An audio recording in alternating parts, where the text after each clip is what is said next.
You're trying to talk about your transferable skills. You are trying to tell your story, right? You are trying to share examples from your life where you have done things that are relevant for that job. When I am helping young people, let's say with university applications, many university applications require them to write essays. And these essays are not academic essays like they learn in school. These are personal essays about themselves. But honestly, personally, as a mother, I would look at this student who takes care of his siblings as someone who has a lot of character, someone who has a lot of responsibility, has grown up faster than their peers. And so it's those, it can be those small, they're not small, but if you look at it in terms of what zoomed out the picture, it's equally important. But your cover letter, if you can put a specific story in that cover letter that connects you with whatever that job is or the organization. So let's say you are an immigrant and you are writing a cover letter for an immigrant serving organization, right? Definitely that's the place where you say, this is what I've experienced as an immigrant. You connect yourself with the place. When I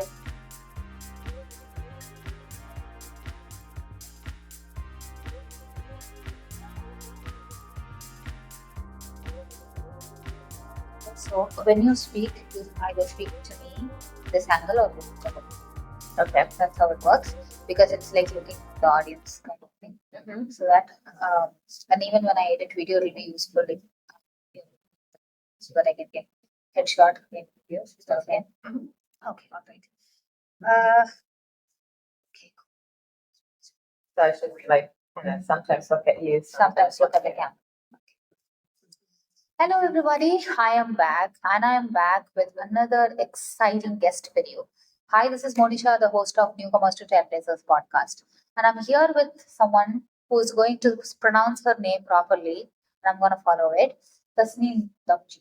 Damji. See, I followed it right. Tasneem Damji. And when I spoke to her, it will be right to call her the global citizen.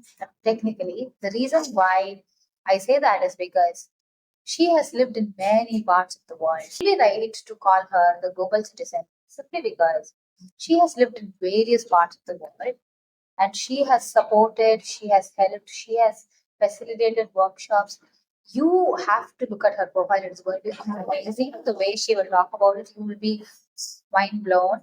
And today, she has a very connecting and mindful career. She helps young adults. Is that right? I call it. Yeah. She helps young adults develop to their fullest potential and understand where they want to grow. When I was growing, I didn't know what I wanted to do with life. So is multiple other adolescent kids and young adults. And even I'm in my mid-30s and I still don't know what I want to do with life. I should have a child. But yeah, we are going to learn more about her. And before we begin, I would like to acknowledge that we are gathered in the land of we are gathered in the lands of Vancouver, a beautiful city, and it is the First Nations of Musqueam's Formation, Segei Watho's First Nations. And do not forget to subscribe. It is very important. YouTube, Apple Podcast, Spotify, YouTube Audio. We are available everywhere, and you can stalk us or follow us. Fancy on Instagram and LinkedIn and everywhere else. Okay, now hi, Tasneem. Thanks, Monisha, for having me here. Of course, I remember Tasneem was introduced to me by a friend, and she said, "You should really meet this person. They will make an excellent podcast guest." So I am going to prove it to you that she's an excellent podcast guest. No pressure at all. Okay. So Tasneem, let's start with your childhood, right? So did you grow up in Canada, or how did your childhood influence you becoming the profession that you are today? That's a very good question. How my childhood influenced. I actually was born of parents who were from East Africa, and my great grandparents were from India. And my grandparents were from East Africa. And in the mid-70s, they left East Africa on their way to Canada. And they stopped in England, and I was born there. So I was born in England, but when I was 3 months old, we moved to Canada. And I lived here for about 11 years. And then my father had businesses in the US. So we moved to the US. And I did my middle school and high school in Dallas, Texas. And then I finished high school and I came back to Canada. I went to university here at the University of British Columbia. And I went into a field that was kind of expected of me to go into sciences and become a doctor. You probably can relate to that. Totally. Yes. I had only 3 careers given to me. One was doctor, another one was engineer. The third one was failure. Failure. Oh, Yeah. okay. So doctor, engineer, and failure. Everything I do is failure for us. Yeah, yeah. So it sounds familiar to a lot of people from various backgrounds, and I didn't think I could change my mind or change programs, and so I actually stayed with it for 4 years, but didn't like it, and in fact didn't do well in school. And it wasn't until I finished university that I decided, you know what, I need to figure out who I am and what I want to do, and I need to try something different on my own terms. And I had gone to a panel discussion where someone talked about volunteering abroad. And I thought, this kind of sounds interesting. And I ended up volunteering abroad. I went to Pakistan, which is actually not a country familiar to me. I don't speak the language or the languages there. I don't have any family there, but I was young. I was just finished university. And it's such a nice age where you feel like you can do anything. Yeah. And so I went there in 1996. Okay. And I was just born yeah, around that. well, that just tells you how old I am. Yeah. Yeah. Now I feel like I have like low self-esteem. Okay. No, Okay. no. I have many more years ahead of you. Okay. And so I went to Pakistan and I went to volunteer there. The role that I went for didn't really turn out, but I just happened to meet someone from the UK who was starting a program there in public health program, a school health promotion program to integrate health into the curriculum. And she asked me if I'd be interested in helping her with that. And I thought, okay, let me try. I worked with her for about a little over a year. So from volunteering to work there. And I really enjoyed it. And public health seemed to be something that I was interested in. That was calling you. Yeah, because now I had experience, right? And I thought, maybe now I can go for further studies in this field. So I actually went to do a master's degree in public health in New York. And I did that program. During that program, I had an internship in Bosnia and Herzegovina, working in a refugee camp. And then when I finished the program, I decided to look for internships. And the first internship, I think maybe the only one I applied for, I can't remember, that I went on was to Tajikistan in the former Soviet Union. And in a very remote part of the country, in a mountainous region. And I went there, and this was in 2001. And I was working with people doing public health programs. And I was originally supposed to go for a year. I stayed for 3.5 years. And then I came back to Canada. I worked at the University of British Columbia. And about 6 years later, when my son was about 2.5 or 3, we moved to Tajikistan. And I lived there for another 5 years.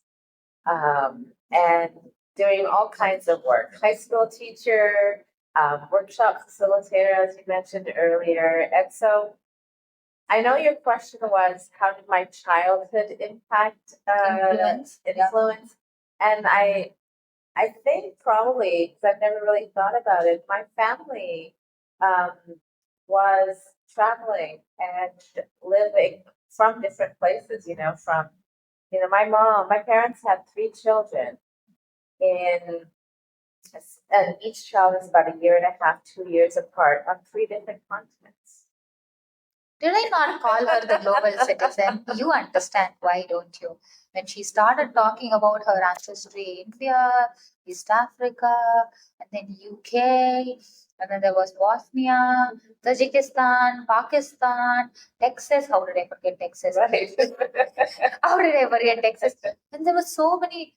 How old were you when you actually moved to Tajikistan and you stayed for 3 years? Like apparently how old? Oh God, it feels like so long ago, but I was probably in my early 20s. Early 20s. Well, maybe 23, 24. By and- the time I turned 24, I had visited 4 cities. That's it. And out of the 4 cities, one was my hometown. So that I'm visiting.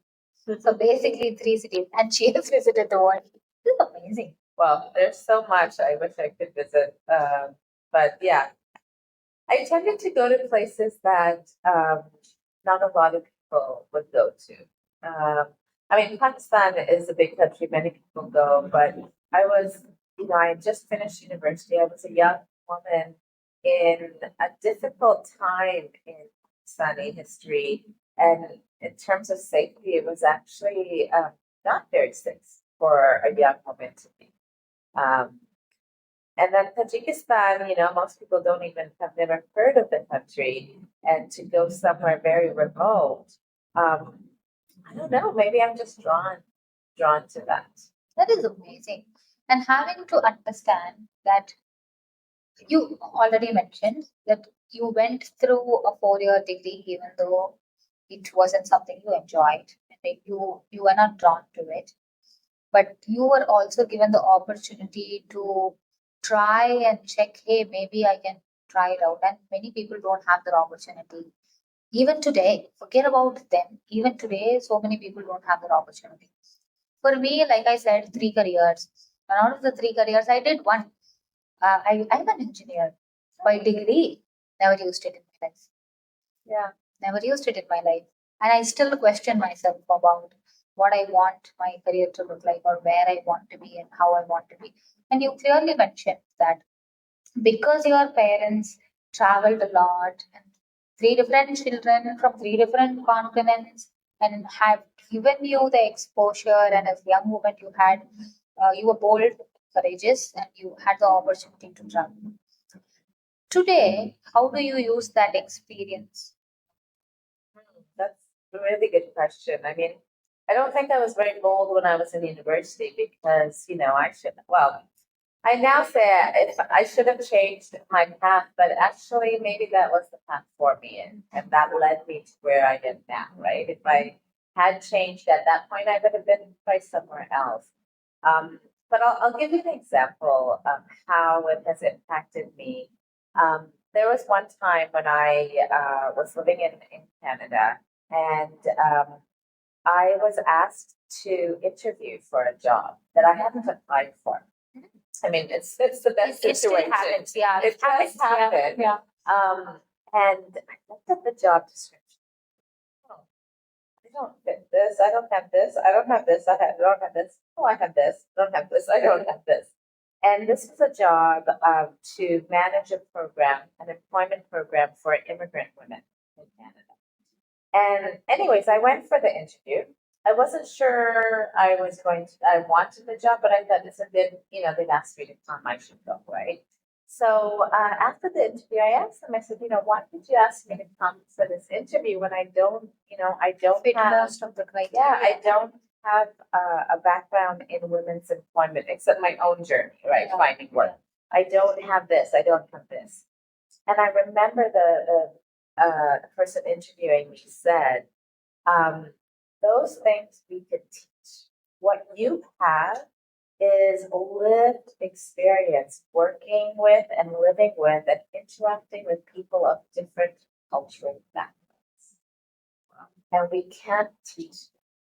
That is true. And I think that's a really good example of how living in these different places has impacted my career, really, because even now,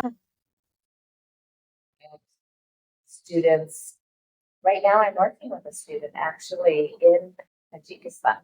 Ooh, Well, and with internet and technology, it's so easy to so much do. less. And it's a very full circle moment because when I first went to Tajikistan and I was working for an organization there with people doing public health programs, I made many friends there who were from there. And many of them wanted to study university abroad.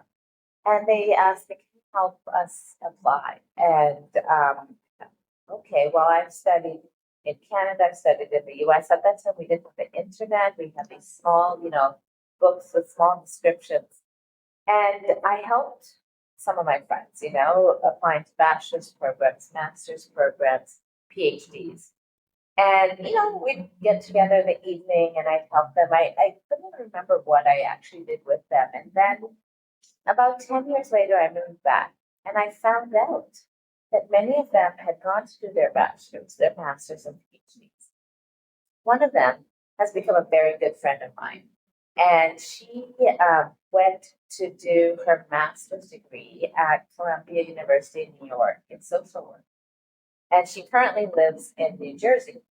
And recently she asked me, she has a niece in Tajikistan who's in grade 12. And she said, I'd really like it if you could help her with the college application process. And so every Saturday morning, at 6 in the morning, because of the time difference, I work with her niece. And it's such a full circle moment, that I worked with her aunt, who is now a professional in the US, and now I'm working with her. And I think living in different places, interacting with people, not just traveling, but living there, has allowed me to connect with people from different cultural backgrounds. Sometimes many people living in their own countries, they have uh, experiences working with other cultural employees. Say, example, I work for an MNC and I am handling different countries like Singapore and Malaysia and other parts of Asia. So, APAC, Asia Pacific, is a profile that people have, and that is highly valued in so many countries, having a multicultural profile. Um, that lived experience is what people look for. And so many people have highlighted that it is difficult to move from one country experience to multicultural experience, and many new immigrants.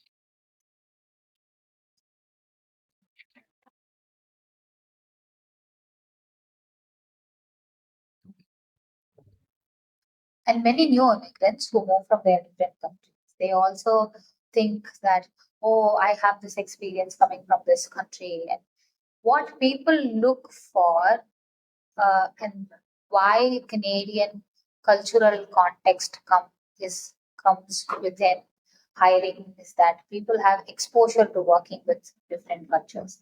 And like you rightly said, you had the lived experience, not just working with them, right? You had the lived experience. You've lived there, you've experienced their culture, you've experienced their food and whatnot, right? Their clothes and celebrations, community celebrations, and what.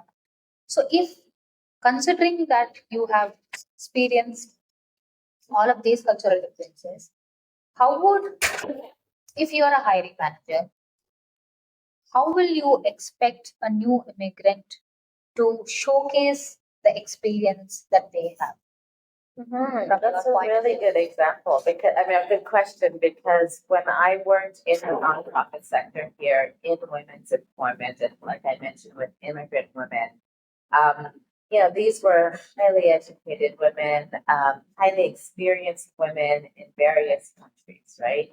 And they come here and employers say you don't have Canadian work experience, right? Tell me. And I remember one woman from Syria who was in our program, and she said, "Okay, I don't have Canadian work experience, but I have lived in a war zone where I have had to figure out and problem solve and think on my feet and do things differently very quickly, in my work.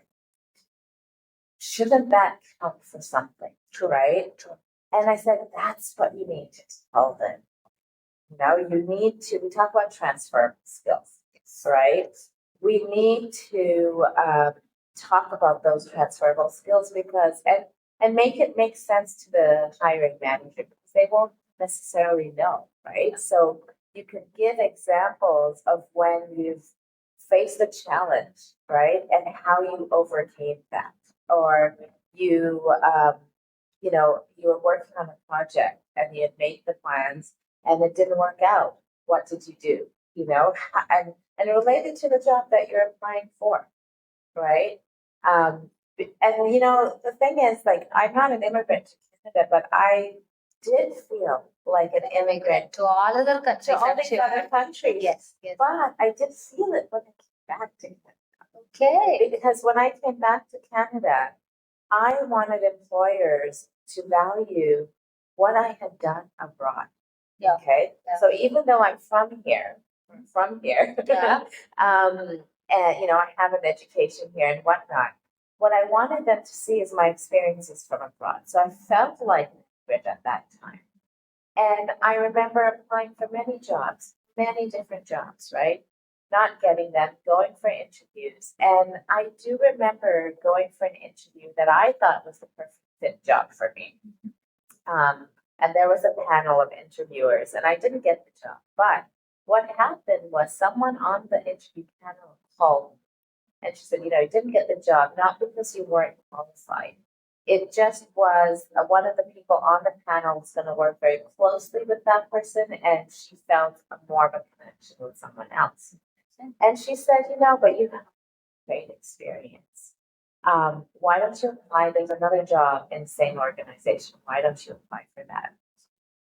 This woman, we need to find those champions. We Yes. need to find those people who are going to value us and who are going to talk about us to other people as well. We can't, I always tell people that looking for work, you should not be doing that alone. Yes. You Yes. cannot do that in isolation. It is a very, very lonely And depressing. and very depressing, And so you need to find those champions, and they are out there. Yes. They are out there. And I think that's, talking about your transferable skills as it relates to the job, and then find those champions who are going to help you. Many people have said that as a newcomer, it is important to have a mentor. I have always said that it is important to have a mentor. I don't deny that. But it is also important to have a sponsor. When I say sponsor, I don't mean people who can give you money. Okay, money is one form of sponsorship. I agree to that. But that's not what I mean. When I say sponsor, I want your sponsor to be talking about your skills where you're not even there. Talk about that person. So I make sure at least I talk about a couple of people, women, men. I don't care about gender. I speak about, hey, you know what? You should connect with this person. They do amazing work in the space that you are working as well. For me, networking is not just me connecting with somebody like we are connecting right now. For me, networking is connecting two strangers together so they can have a fruitful connection, conversation, and a fruitful life.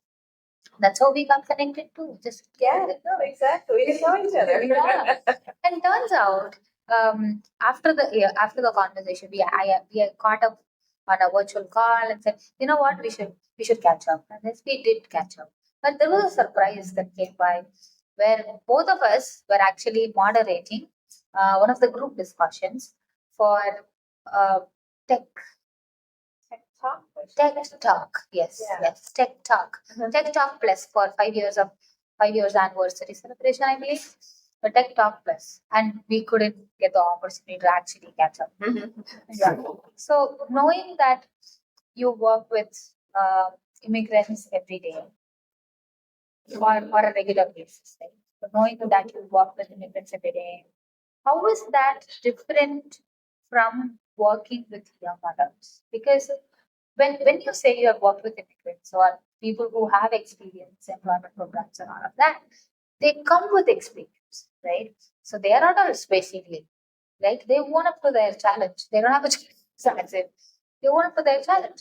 But young adults need a different kind of mindset. They are all over in a good way. They are all over. They're exploring. They want to try different things. How is it different to coach young adults that you are pursuing?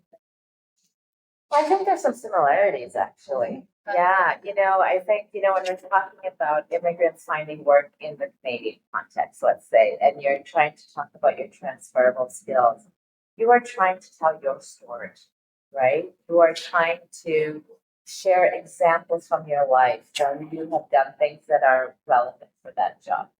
When I am helping young people, let's say with university applications, many university applications require them to write essays. Oh, yeah. And these essays are not academic essays like they learn in school. These are personal essays about themselves. So they need to tell their story.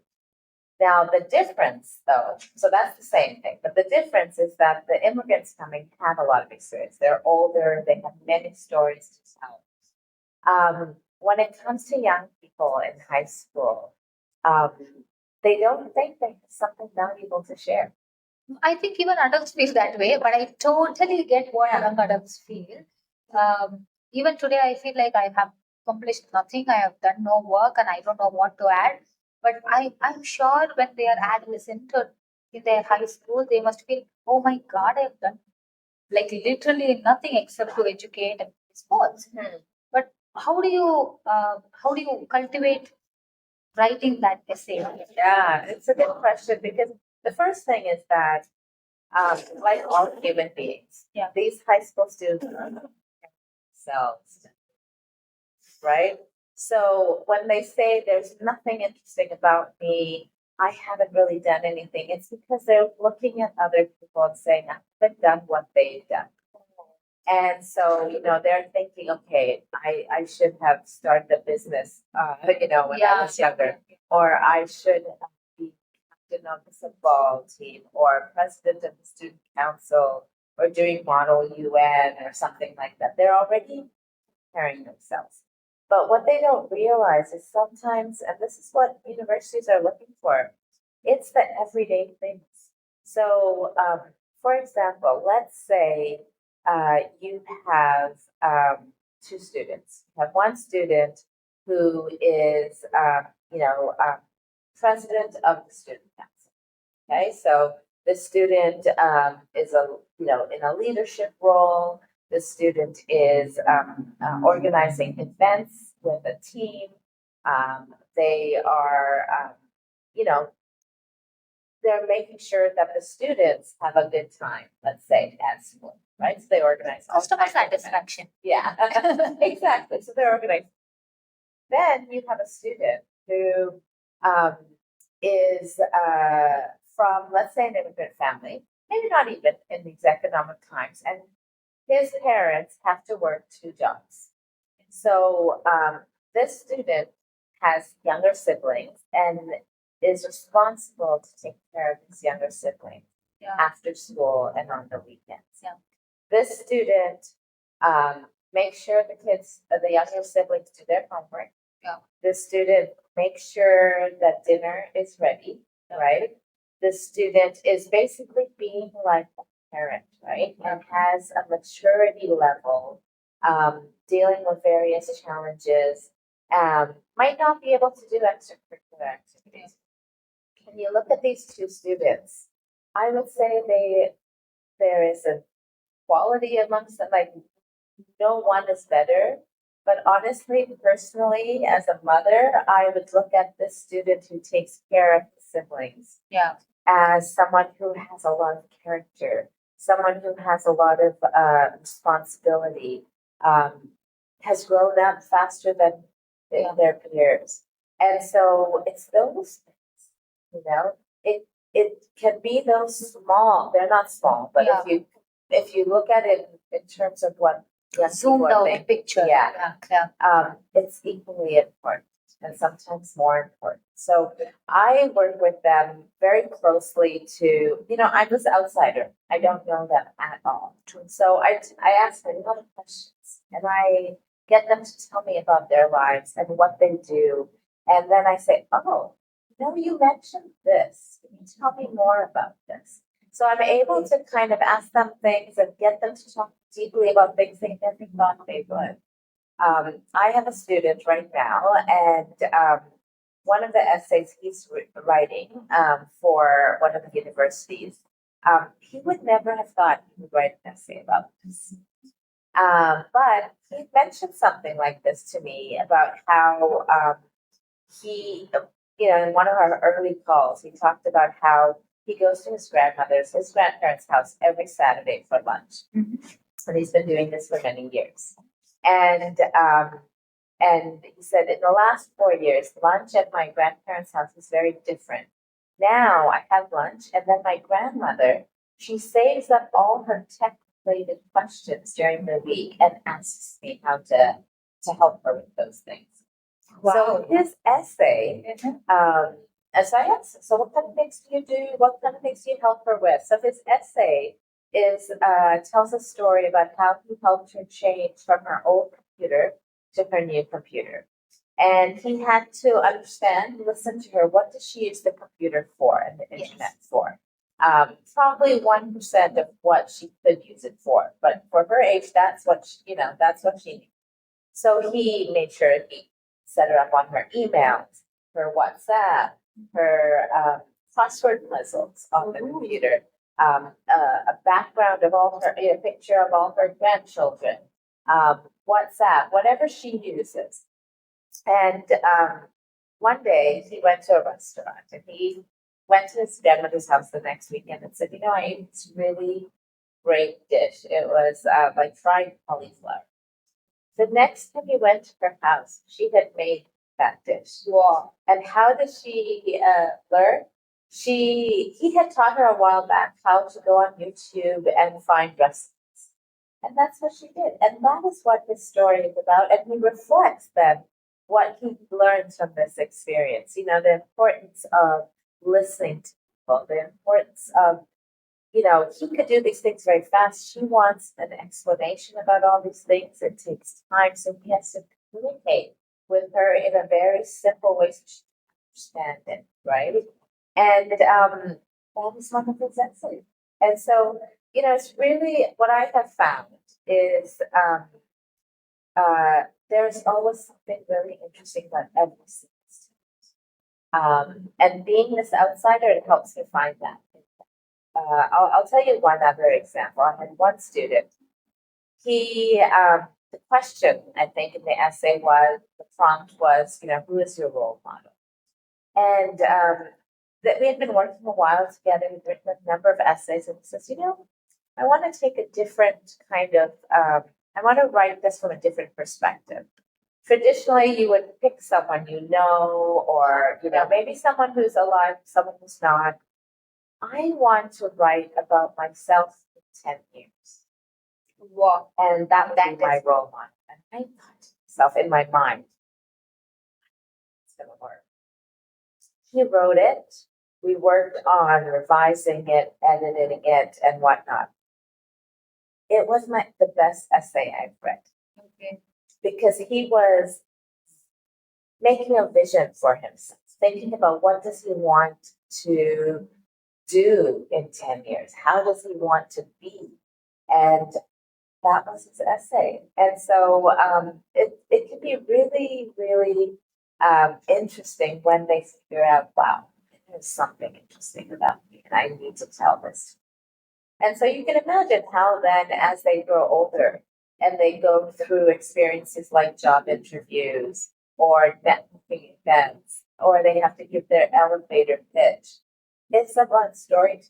It's about telling people who you are and being comfortable with them.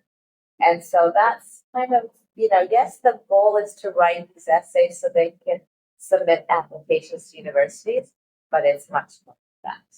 It's about developing that confidence, that sense of self and identity, and sharing that with other people. And then recognizing that you have something really interesting. Now that I reflect, people have always asked me, and I've also asked myself this question: why is cover letter important? Right now, I understand why, because this, as a country, values storytelling and values uh, understanding and their lived experience, their personal experience, and how their growth has happened. And the same continues in the workplace as well. Uh, when you grow and you're writing a cover letter, or you're writing an essay, or you're writing a report, you're adding that storytelling element to showcase not just your skills, who are you as a person. Yeah. And when you rightly mention, it need not just come from academic essays, right? It can be anything. And now that I think about it, I am from an adult perspective, because I did not educate myself here. My application process was completely different. Adult perspective, I'm thinking, okay, so next time when I write a cover letter, maybe I can add portions of how, as an immigrant experience, add it to, and how it will add value to what application that job that I'm applying for. And it, oh, that is beautiful. That's a very good connection that Yeah, you made. yeah, and I realize so many times I ask myself this question: why are they taking my English language skill? What does it matter? I can speak, but it is not about the language per se. It is about whether you're able to connect with the reader through a story, and the language that's used apparently it's English, right? And that is beautiful. And wow, wow.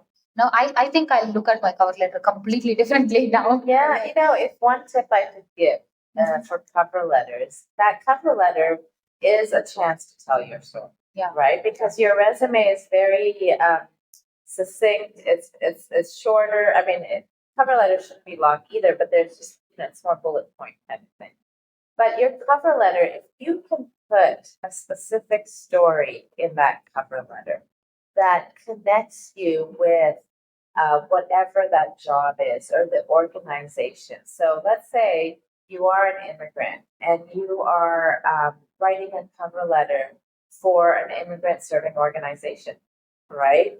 Definitely, that's the place where you say, this is what I've experienced as an immigrant. You connect yourself with the place. When I worked with organizations supporting women, right? I can talk about myself as a woman.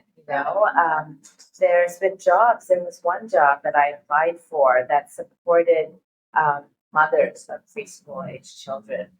And it was the first time in an application that I mentioned that I am a mother of a preschool age children. So it made sense, right? So if you can, I know there are these templates for cover letters and they're very basic and it's, I'm hardworking, I'm diligent and this. But if you can add that storytelling piece, and it's not me thinking about, the work I do, I know they're relevant for interviews, job interviews, they're relevant for cover letters, telling these stories. And again, you can't do that alone. You have to get someone to help you with that because it's hard for us to see who we are. Yeah. But other people, if you ask other people, what are my strengths? What are some things that I've done that you think would add value to this job? They can tell you, but it's hard for us to do that. Yeah, that is true. And imposter syndrome can. Oh, yeah. Be word. For sure. So, and most of the times when adults think about, hey, I haven't achieved anything, it's natural that imposter syndrome seeps in and says, no, you haven't done shit. But it turns out you have done a lot of work. And when you ask your closest of circle, they will give you more input about you as a person, your skill set, your values, your story, and that can be added. And like you rightly mentioned, it cannot be done alone. And most importantly, I would recommend somebody who's not your parent to have this conversation with, because parents can be parents, mate. Period. Well, I coach students. Yes. I have a son who's 16 in that same process. I can't, it's harder for me to do that with him from his perspective and my perspective. It's a much more emotional. I'm not this outsider. Um, and he might think, oh, you're my mom. You're going to always say good things about me, right? So that is so different. That is so eye opening. I didn't think of it in this way, but I understand why.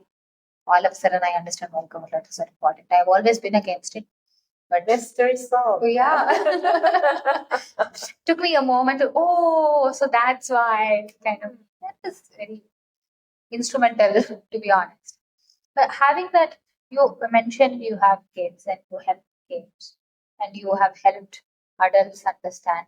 What is that something you do for yourself to keep yourself, um, you know, to keep yourself high enough so that your abilities are transferred to the people who are seeking help from?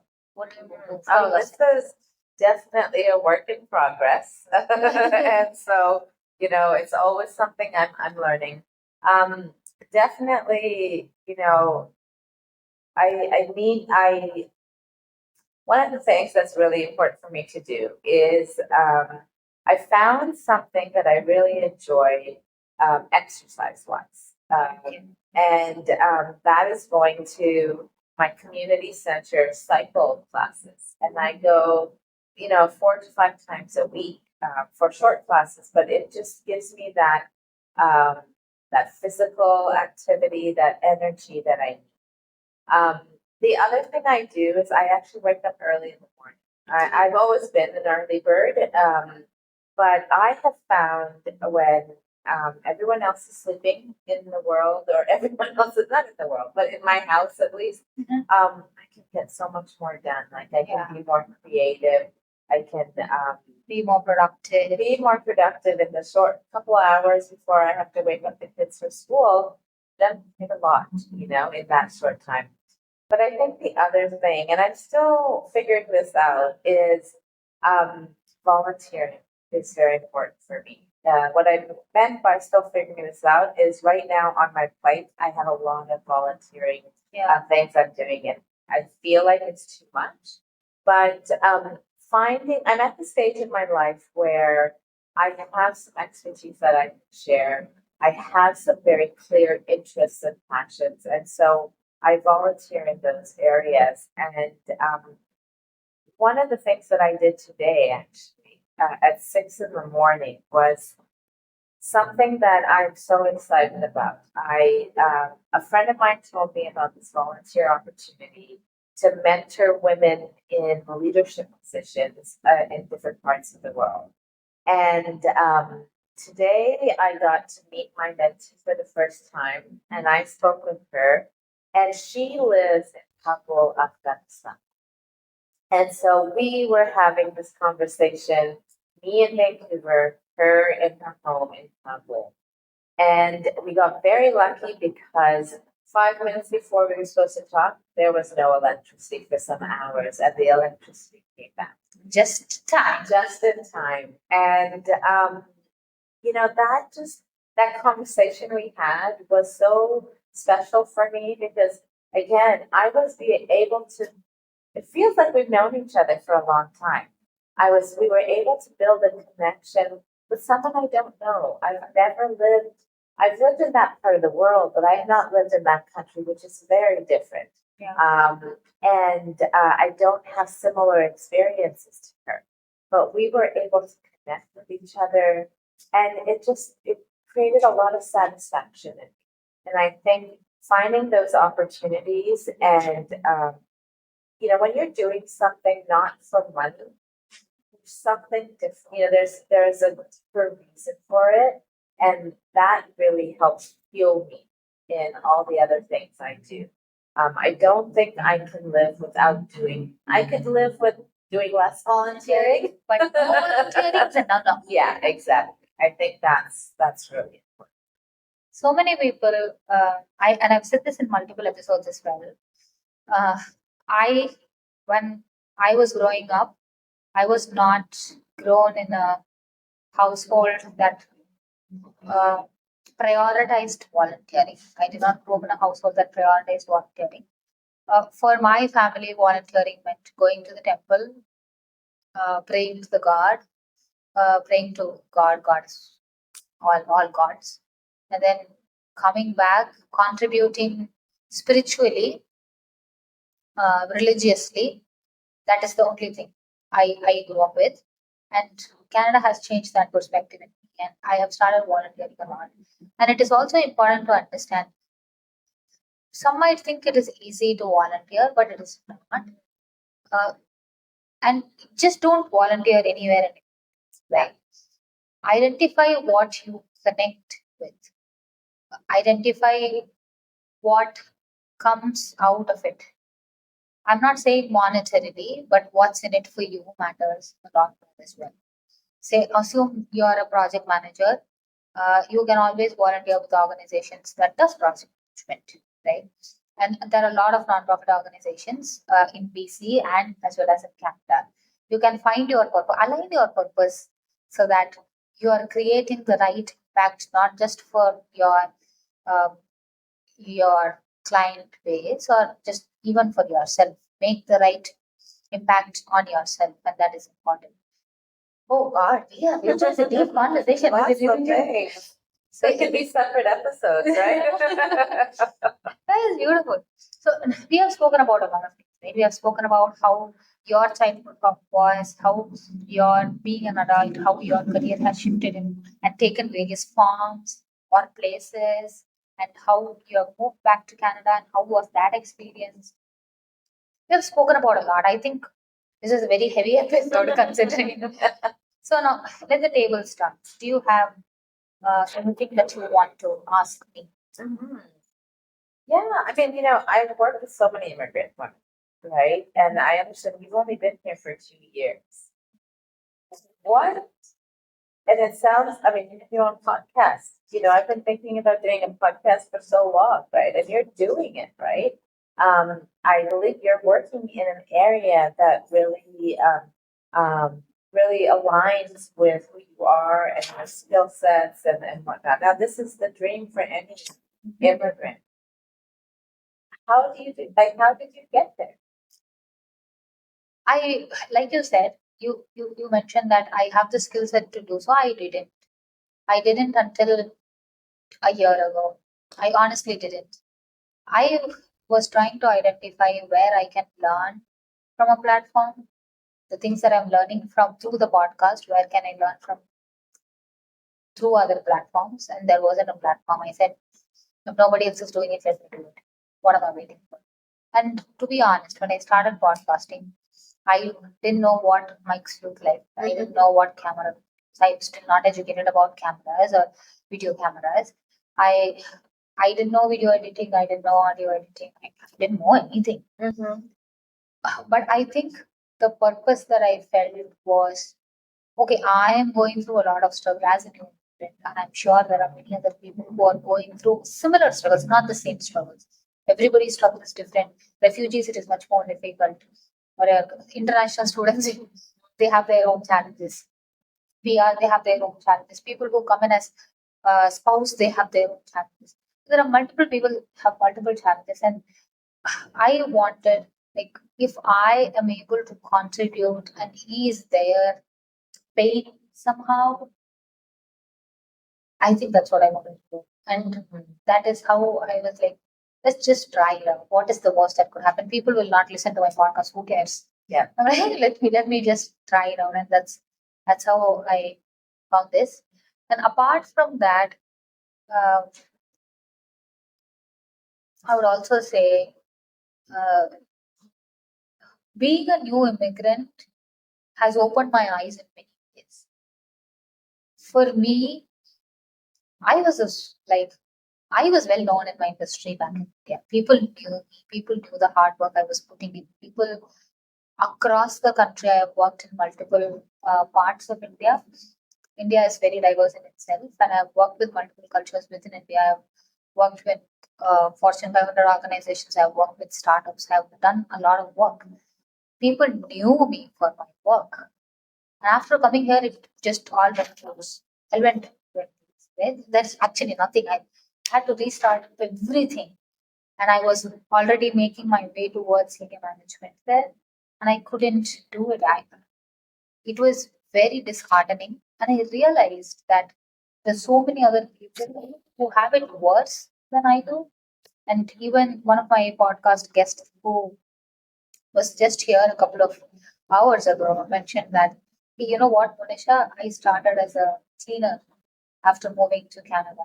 And I had my own non-profit. I was an entrepreneur in the country that they came from, but they started as a cleaner. That is, it is sad. It is, even though we say the country is welcoming, a lot of experiences goes out the door the moment you say you want Canadian experience. The end. And I was able to push through, but not everybody has the same opportunity as for the platform as I do. And I wanted to give back, and that's why I started the podcast. It turns out I'm really good at it. You are. I mean, this is really impressive. Turns out I can be good at it. Yeah.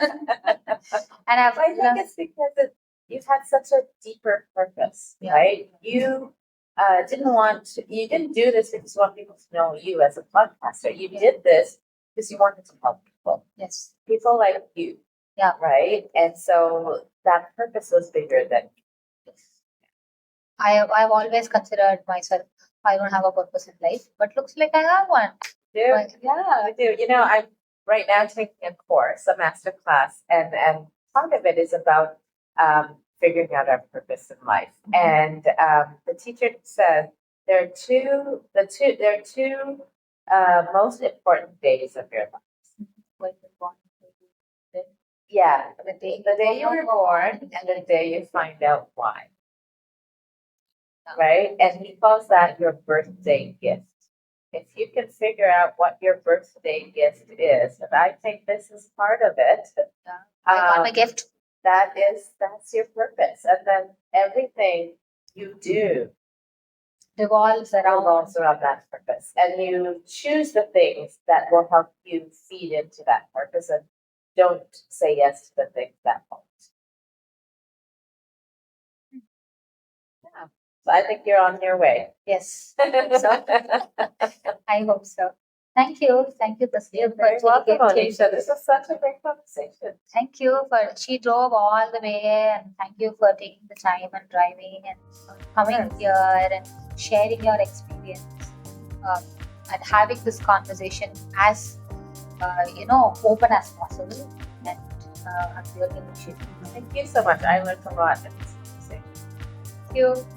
Don't forget to subscribe, mate, before you leave. Remember, you have to subscribe to YouTube, Apple Podcasts, Google Podcasts, Spotify, and wherever you listen to us or see us.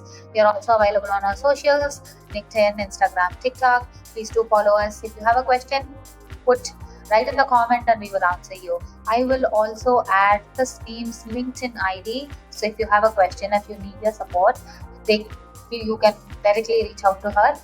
And see you soon again. Okay? Bye. Bye.